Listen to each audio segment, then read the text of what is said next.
Hi friends, நம்ம இன்னைக்கு பார்க்க போகிற கான்செப்ட் என்ன அப்படின்னா 12th standard physics 4th chapter electro magnetic induction and alternating current. இந்த சாப்டரில் அடுத்து இருக்கக்கூடிய ரொம்ப இம்பார்ட்டண்டான ஒரு 5 மார்க் கொஸ்டின் பார்த்தா நம்ம டிஸ்கஸ் பண்ண போகிறோம். செஷன் ஸ்டார்ட் பண்ணுறதுக்கு முன்னாடி நம்ம எப்பயுமே சொல்கிறது தான், never stop learning because life is never stop teaching. இந்த டிரான்ஸ்ஃபார்மர் அப்படின்ற இந்த தியரி கொஸ்டின் அடிக்கடி கேட்கக்கூடிய ஒரு கொஸ்டின்.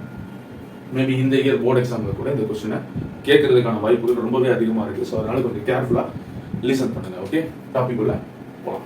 அதாவது டிரான்ஸ்ஃபார்மர் அப்படின்றது ஒரு ஸ்டேஷனரி டிவைஸ், ஒரு stationary electrical device. Electrical power அப்படின்ற அந்த எலக்ட்ரிக்கல் பவரை ஒரு சர்க்கியூட்ல இருந்து இன்னொரு சர்க்கியூட்டுக்கு டிரான்ஸ்ஃபார்ம் பண்ணக்கூடிய ஒரு ஸ்டேஷனரி எலக்ட்ரிக்கல் டிவைஸ்ன்னு சொல்லலாம். இல்லைன்னா ஒரு பிளேஸ்ல இருந்து இன்னொரு பிளேஸுக்கு வோல்டேஜை டிரான்ஸ்ஃபார்ம் பண்ணக்கூடிய ஒரு ஸ்டேஷனரி டிவைஸ்ன்னு சொல்லலாம். ஓகே, ரொம்ப முக்கியமா நம்ம என்ன பார்க்கணும் அப்படின்னா சேஞ்சிங் வித்தவுட் சேஞ்சிங் ஃப்ரீக்வன்சி. நீங்க என்ன ஃப்ரீக்வன்சில இன்புட் வோல்டேஜ் கொடுக்குறீங்களோ அதே ஃப்ரீக்வன்சில தான் நமக்கு அவுட்புட் வோல்டேஜும் இருக்கும். ஸோ அந்த ஃப்ரீக்வன்சியை மாத்தாம அப்படியே கொடுக்கும். ஃப்ரீக்வன்சி தான் தமிழ் அதிர்வெண் அப்படின்னு சொல்லுவோம். ஓகே, டிரான்ஸ்ஃபார்மர் அப்படின்றதுக்கு மின் மாற்றி அப்படின்னு சொல்லியிருக்கோம் தமிழ் மீடியமுக்கு இல்லை. ஸோ மற்றபடி வேற எந்த ஒரு சேஞ்சஸ் இருக்காது. கான்செப்டை கொஞ்சம் கரெக்டாக அண்டர்ஸ்டாண்ட் பண்ணிக்கோங்க. உங்களுக்கு தியரி கொஸ்டின் தான், சின்ன ஈக்குவேஷன்ஸ் தான் இருக்கும். ஸோ ஈக்குவேஷன்ஸ்லாம் பெரிய கஷ்டமா இருக்கும். ஓகே, ஈஸியாக 5 மார்க் தட்டி தூக்குற ஒரு கொஸ்டின் அது மட்டும் கிடையாது. ஸோ இப்போ இந்த டிரான்ஸ்ஃபார்மரை நம்ம ஸ்ட்ரீட்லலாம் கண்டிப்பாக பார்த்துருப்போம். பாக்ஸ் மாதிரி வச்சிருப்பாங்க. அப்போ எனக்கு அங்கேருந்து வரக்கூடிய அந்த அந்த கரண்ட்டில் இந்த வோல்டேஜ் நம்ம வீட்டுக்கு நமக்கு மீட்டர் பாக்ஸ் வச்சிருப்போம், எல்லார் வீட்லேயுமே இருக்கும். அந்த டிரான்ஸ்ஃபார்மர்ல இருந்து நம்ம மீட்டர் பாக்ஸுக்கு அந்த கனெக்ஷன் கொடுத்துருப்பாங்க. அப்போ நம்ம மீட்டர் பாக்ஸ்ல இருந்து என்ன பண்ணுவோம், ஃபேனுக்கு, ஏசிக்கு, ஃப்ரிட்ஜுக்கு, டிவிக்கு சொல்லிட்டு ஸ்விட்ச் பாக்ஸ்ல நம்ம ஸ்பிளிட் பண்ணி வயர் மூலியமா பிரிச்சு வச்சிருப்போம். ஸோ இப்போ இந்த டிரான்ஸ்ஃபார்மர் இருக்குல்ல, அந்த டிரான்ஸ்ஃபார்மர் அது எப்படி எந்த பிரின்சிபல் அடிப்படையில் ஒர்க் ஆகுது, அதோட கன்ஸ்ட்ரக்ஷன் எப்படி இருக்கு, ஒர்க்கிங் எப்படி இருக்கு, அதை பத்தி நம்ம டீட்டெயிலா பேச போறோம். அப்போ இந்த டிரான்ஸ்ஃபார்மரோட பிரின்சிபல் அப்படின்னு பேசணும் அப்படின்னா, ஓகே, பிரின்சிபல் ரொம்ப சிம்பிள் தாங்க.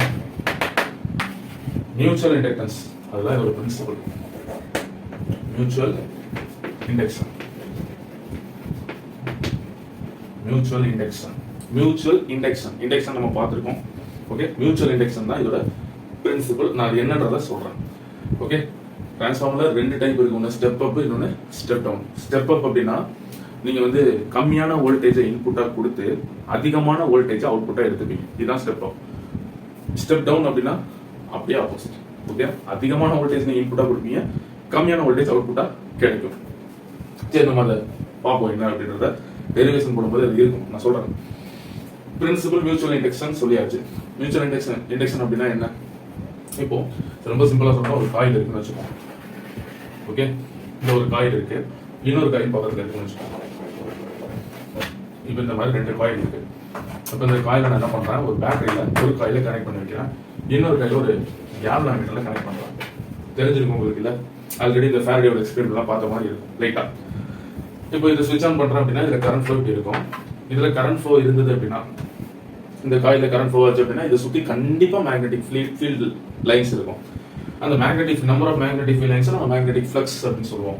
இப்போ இதுல இருந்து வெளியில வரக்கூடிய அந்த மேக்னெட்டிக் ஃப்ளக்ஸ் எல்லாம், ஓகே, இது நெய்பரிங் காயில் சொல்லலாம், இல்ல செகண்டரி காயில் சொல்லலாம், இதை பிரைமரி காயில் சொல்லலாம். ஓகே, பிரைமரி காயில், இது செகண்டரி காயில். அப்போ இதுல இருந்து வெளியில வரக்கூடிய மேக்னெட்டிக் ஃப்ளக்ஸ் செகண்டரி காயில லிங்க் ஆகும்.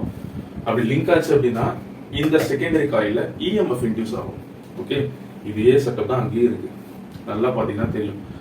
அப்போ எனக்கு இங்க நீங்க கொடுக்கக்கூடிய அந்த கரண்ட்னால எனக்கு இதை சுத்தி மேக்னெட்டிக் ஃபீல்ட், இங்கேயும் இந்த காயில எனக்கு ஃப்ளக்ஸ் சேஞ்சஸ் இருக்கும், இங்கேயும் எனக்கு இஎம்எஃப் இன்டியூஸ் ஆகும். இந்த பிரைமரி காயில்ல இருந்து வெளியில வரக்கூடிய அந்த ஃப்ளக்ஸ் செகண்டரி காயில லிங்க் ஆகும்போது செகண்டரி காயிலையும், ஏன்னா இது ரெண்டுத்துக்கும் கனெக்ஷனே இல்ல, இது தனியா இருக்கு, இது ஒரு தனி சர்க்கியூட், இது ஒரு தனி சர்க்கியூட். அப்படி இருக்கும்போது எனக்கு இந்த மாதிரி மேக்னெட்டிக் ஃப்ளக்ஸ்னால எனக்கு இதுல இஎம்எஃப் இன்டியூஸ் ஆகுது. நான் கேல்வாமீட்டரை வச்சேன் அப்படின்னா எனக்கு கண்டிப்பா டிஃப்ளெக்ஷன் இருக்கும். இதுதான், இந்த ப்ராசஸ் தான் நம்ம மியூச்சுவல் இண்டக்ஷன் சொல்றோம். ஓகே, இதன் அடிப்படையில தான் டிரான்ஸ்ஃபார்மரும் ஒர்க் ஆகுது. நான் ஒர்க்கிங் இங்கேயே சொல்லிட்டேன், ரொம்ப சிம்பிளான ஒர்க்கிங் இதே தான் அங்கேயும். இங்கே நம்ம பேட்டரின்னு சொல்றோம், இங்கே ஆல்டர்னேட்டிவ் பவர் சோர்ஸ், அவ்வளவுதான். சரி, இப்போ இதோட கன்ஸ்ட்ரக்ஷன் அதை விட சிம்பிள். அது நல்லா பார்த்தீங்கன்னா ஒரு 3 விஷயம் தான். என்னென்ன இருக்குன்னு பாருங்களேன். ஒன்று டிரான்ஸ்ஃபார்மர் கோர்னு ஒன்று இருக்கு. அந்த டிரான்ஸ்ஃபார்மர் கோர்ல நம்ம காயில் பைண்ட் பண்ணி வச்சிருக்கோம், சுத்தி வச்சிருக்கோம். இன்னும் நல்லா உத்து பார்த்தீங்கன்னா இதுல இருக்கக்கூடிய டேர்ம்ஸுக்கும் வித்தியாசம் இருக்கு. இதுல கம்மியான டேர்ம்ஸ் இருக்கு, இதுல அதிகமான டேர்ம்ஸ் இருக்கு இல்லையா? இந்த கம்மியா இருக்கக்கூடிய இந்த டேர்ம்ஸ்ல தான் நம்ம இன்புட் கொடுக்குறோம். அதனால இதை நம்ம பிரைமரி சர்க்யூட் இல்ல பிரைமரி காயில் சொல்லலாம். Primary coil. இது என்ன சொல்லலாம் அப்படின்னா செகண்டரி காயில் சொல்லலாம். செகண்டரி தமிழ்ல முதன்மை சுருள், துணை சுருள் அப்படின்னு சொல்லுவோம். சுருள் காயில். ஓகே, அப்போ இந்த டேர்ம்ஸ் எல்லாம் எதிர நம்ம சுத்தி வச்சிருக்கோம் அப்படின்னா இந்த டிரான்ஸ்ஃபார்மர் கோர். இந்த டிரான்ஸ்ஃபார்மர் கோர் ஒரு மெட்டீரியல் ஆனதா. என்ன மெட்டீரியல் அப்படின்னா சிலிகான் ஸ்டீல் நம்ம புக்ல கொடுத்துருப்பாங்க.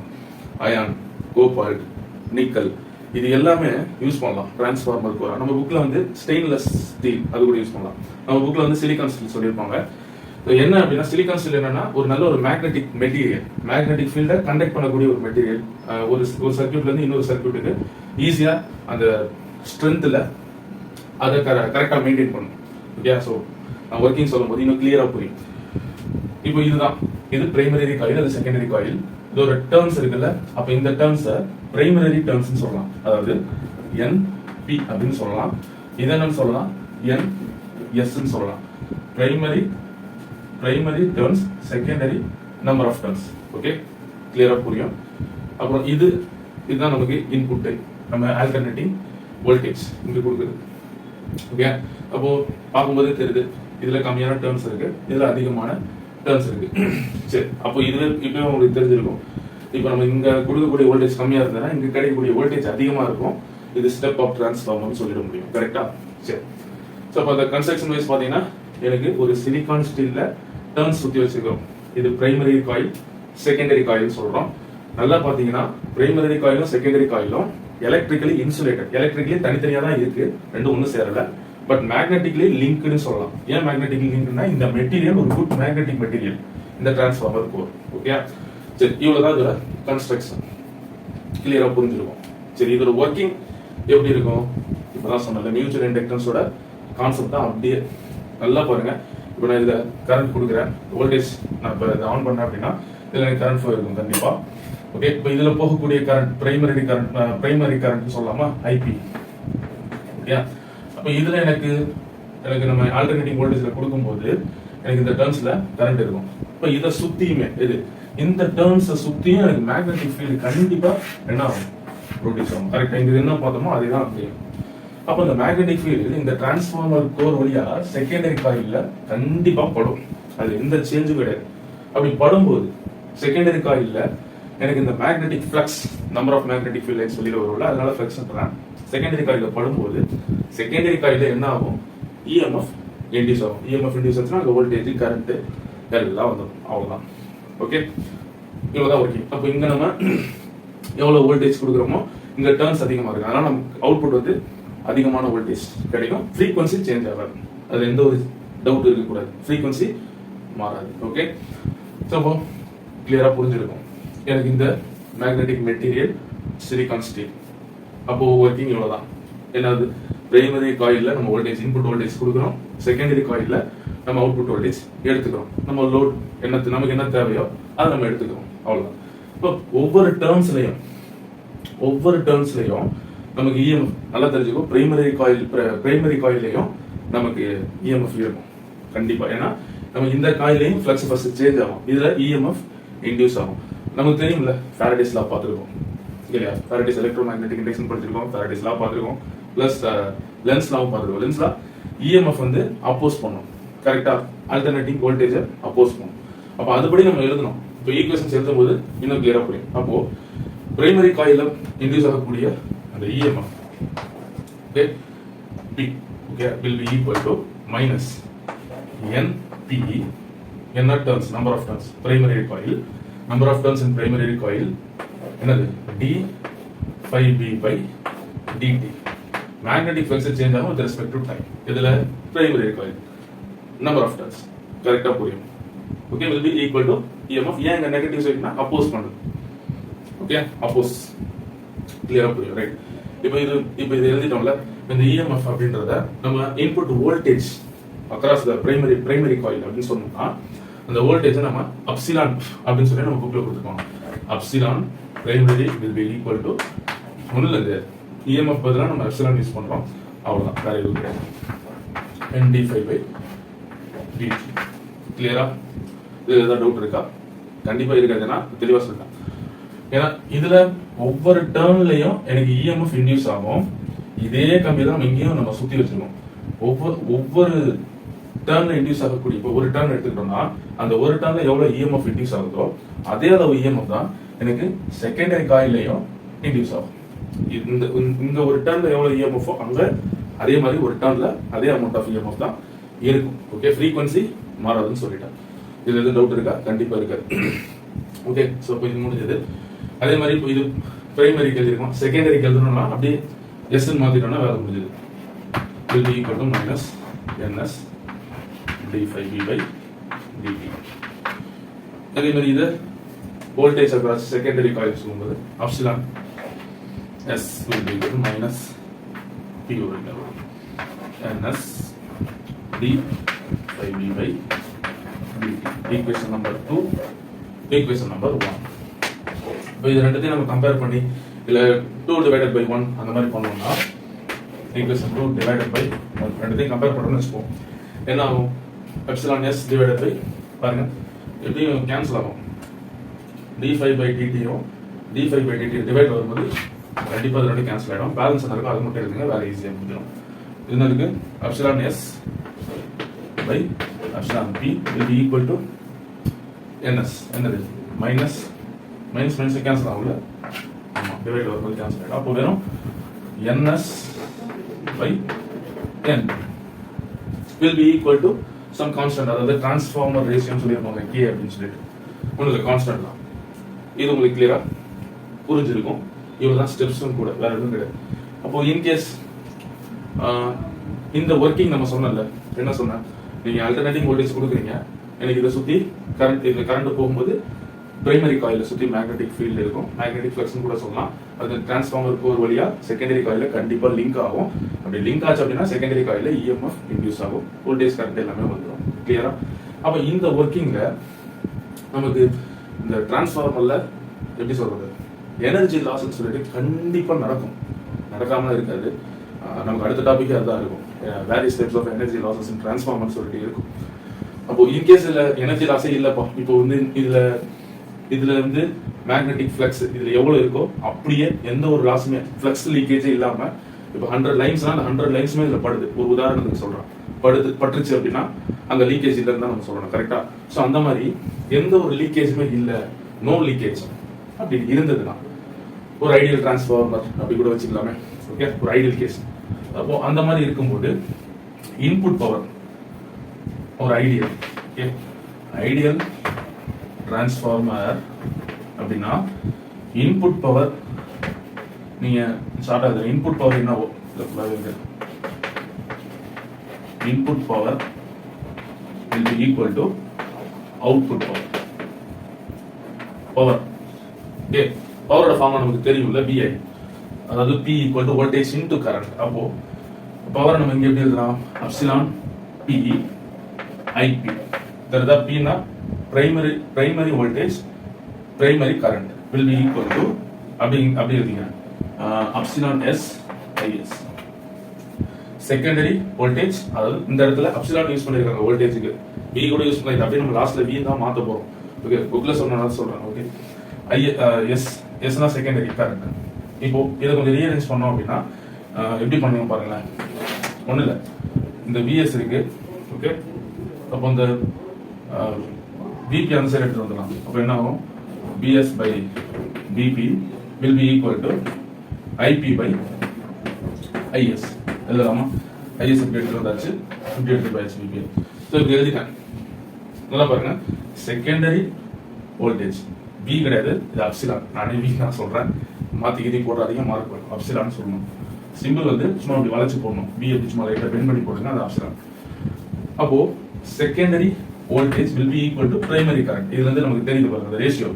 primary voltage will be equal to secondary current. கிளியரா புரியும். ஓகே, இதுல எது செகண்டரி எது பிரைமரின்னு உங்களுக்கே தெரியும். ஸோ சொல்றேன். நெக்ஸ்ட் இது அப்படியே இதுல பாருங்க, இப்போ இது 1 2 எழுதுறோம், இது 3 எழுதிக்கோங்க. அந்த 3 கூட ஈக்குவேட் பண்ணி பாருங்க. epsilon s divided by epsilon p இருக்கு. ns by இது அப்படி ns by np தானே, இந்த டேர்ம் அப்படி எழுதுறோம் பாருங்க.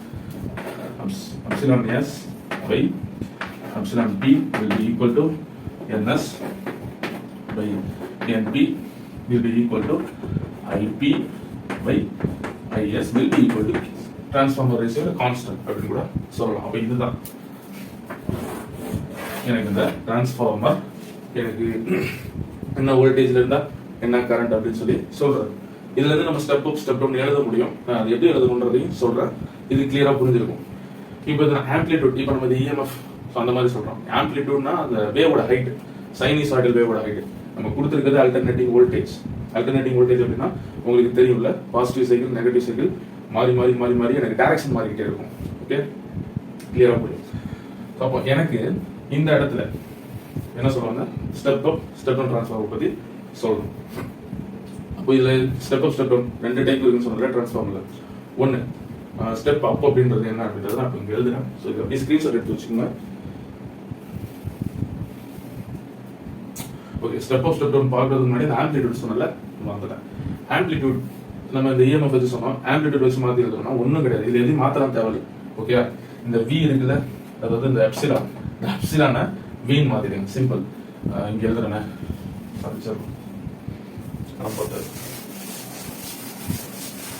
ரொம்ப சிம்பிளான ஒரு concept.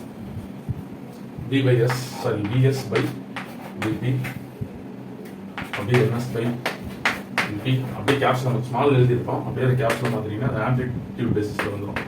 ip by is equal to k. k கூட மென்ஷன் பண்ண அவசியம் இல்லை. இதுதான் ஆம்ப்ளிடியூட். அதாவது நீங்க என்ன வோல்டேஜ் இன்புட் கொடுக்குறீங்க, அதாவது எஸ் பில தெரிஞ்சிடும். அது பிரைமரியா செகண்டரியா அப்படின்னு சொல்லிட்டு. இப்போ இதை ஸ்டெப் அப் டிரான்ஸ்ஃபார்மர் அப்படின்னு சொல்றோம்னு வச்சுக்கோங்க. இப்போ இதுல நான் மேல எழுதிருக்கேன்ல, இது எல்லாமே இன்க்ரீஸ் தான். பாருங்க நான் எப்படி எழுதுறேன்னு பாருங்க. இந்த VS greater than VP, NS greater than NP. Okay, அடுத்தது comma IP. okay, vs greater than vp, ns greater than np, ip greater than is. இப்படி எழுதணும். இது ஸ்டெப் அப். என்னன்னு சொல்றேன், ஸ்டெப் அப். அடுத்து ஸ்டெப் டவுன்னா அப்படியே ஆப்போசிட்ல எழுதுறீங்க, வேற முடியுது. vs lesser than vp, ns lesser than np, ip lesser than is. இது step down. Okay, step up step down கண்டிப்பா எழுதணும். எழுதாம விட்டுறாதீங்க. இது வரைக்கும் எழுதிட்டு விட்டுறாதீங்க. கண்டிப்பா இதையும் எழுதணும்.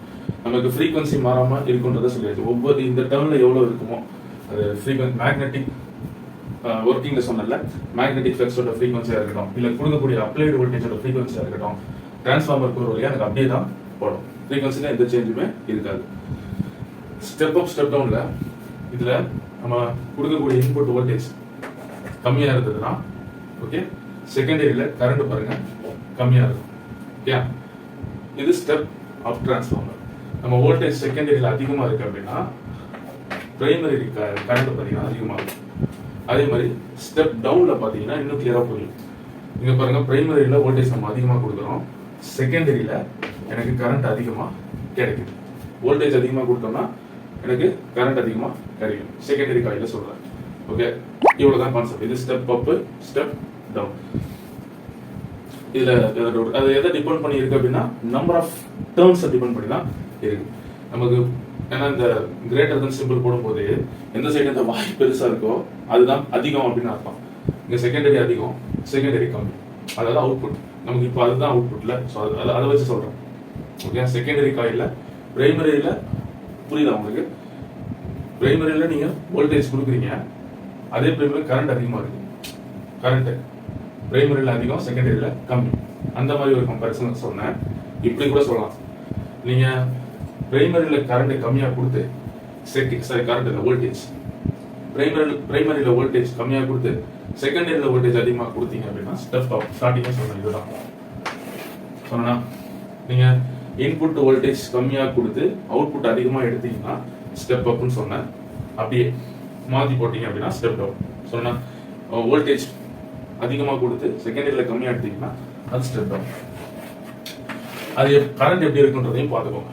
ஸ்டெப் அப்ல எப்படி இருக்கும், பிரைமரியில் எப்படி இருக்கும், செகண்டரியில் எப்படி இருக்குன்றதையும் பார்த்துக்கோங்க. ஸோ அதனால அப்படியும் கம்பேர் பண்ணி சொன்னேன், ஸோ இப்படியும் சொன்னேன். நீ எப்படி வேணாலும் அண்டர்ஸ்டாண்ட் பண்ணிக்கலாம். இவ்வளோதான் step up and step down. Okay, அதுக்கப்புறம் இதோட எஃபிசியன்சி ரொம்ப ரொம்ப முக்கியம்.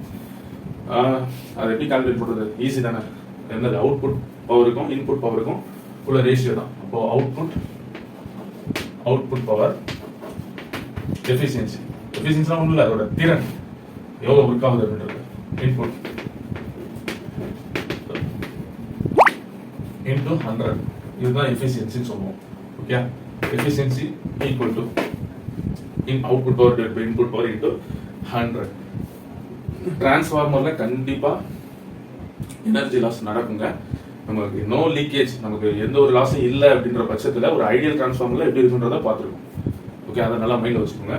டிரான்ஸ்ஃபார்மரோட எஃபிசியன்சி பார்த்தீங்கன்னா நமக்கு லீக்கேஜ் இருக்கிறதுனால 96% இருந்து 99% வரைக்கும் அதோட எஃபிசியன்சி இருக்கும். அது ரொம்ப முக்கியம். அந்த 1% அந்த லீக்கேஜ் அதை தடுக்கிறதுக்கும் வழிகள் இருக்கு. ஏன்னா இந்த டிரான்ஸ்ஃபார்மரோட ஃபுல் செட்டப்பே ஒரு சேம்பர்ல தான் வச்சிருப்பாங்க. அதுல எந்த ஒரு மீடியமே இருக்காது, ஏர் மீடியம் தான் இருக்கும். கூலிங் பர்பஸ் கண்டி இருக்கும்னு நினைக்கிறேன். ஸோ அது க்ளோஸ்டு சேம்பர், கண்டெய்னர் அப்படின்னு கூட சொல்லலாம். அந்த கண்டெய்னர்ல க்ளோஸ் பண்ணி தான் வச்சிருப்பாங்க. அந்த நீங்க எல்லாம் அந்த ஸ்ட்ரீட்ல இருக்கும்னா டிரான்ஸ்ஃபார்மர் அதை பாருங்க, ஒரு மாதிரி க்ளோஸ் பண்ணி கண்டெய்னரால க்ளோஸ் பண்ணி தான் வச்சிருப்பாங்க. ஓகே, கண்டிப்பா எனர்ஜி லாசஸ், ஏன்னா காப்பர் இது கோர் லாஸ் நடக்காது, அது கோர் லாஸ். அப்புறம் வந்து காப்பர் லாஸ் அதுவும் நடக்கும். எடி கரண்ட் லாஸ் இருக்கும். ஃப்ளக்ஸ் லீக்கேஜ் கண்டிப்பா இருக்கலாம். ஃப்ளக்ஸ் லீக்கேஜ் இல்லாம, ஏன்னா எல்லா மேக்னெட்டிக் ஃபீல்டுமே அது போய் படுமா அப்படின்றது ஒரு டவுட் தான். அதனால இந்த கோர் என்ன பண்ணிருக்காங்கன்னா ஒரு நல்ல ஒரு குட் மேக்னெட்டிக் மெட்டீரியலால வச்சிருக்காங்க. சிலிகான் ஸ்டீல் அப்படின்னு சொல்லி யூஸ் பண்ணிருப்பாங்க. நம்ம புக்ல அந்த வேர்டை கூட மென்ஷன் பண்ணிருப்பாங்க. அந்த வேர்டு ரொம்ப முக்கியமான ஒரு வேர்டு, சிலிகான் ஸ்டீல். நீங்க இந்த டயக்ராம் ஃபர்ஸ்ட் எழுதின அந்த பிரின்சிபல் கன்ஸ்ட்ரக்ஷன், இந்த silicon steel, primary coil, secondary காயில்ன்ற வேர்டு மட்டுமே சொன்னீங்கன்னா அட்லீஸ்ட் ஒரு 2 மார்க்காவது கிடைக்கும். ஓகே, இந்த படிக்க திணறவங்க, ஓகே, அவங்களுக்கு கரெக்டா டயக்ராம போட்டு பெர்ஃபெக்டா வரைஞ்சு பிரின்சிபல், கன்ஸ்ட்ரக்ஷன், ஒர்க்கிங், அந்த ஒர்க்கிங் கீழே இந்த டெரிவேஷன்லாம் அந்த எஃபிஷியன்சி வரைக்கும் கரெக்டா முடிச்சீங்கன்னா கண்டிப்பா 5 மார்க் கிடைச்சிடும். அதுல எந்த ஒரு டவுட்டுமே கிடையாது. ஸோ இதெல்லாம் முக்கியமான பாயிண்ட்ஸ் பார்த்துக்கோங்க. ஸோ டவுட் ஏதாவது இருந்தது அப்படின்னா மறக்காம கமெண்ட்ல மென்ஷன் பண்ணுங்க. வீடியோ ஈஸியா இருந்தது, கிளியரா புரிஞ்சதுன்னா மறக்காம ஃப்ரெண்ட்ஸுக்கும் ஷேர் பண்ணுங்க. So thank you, God bless you.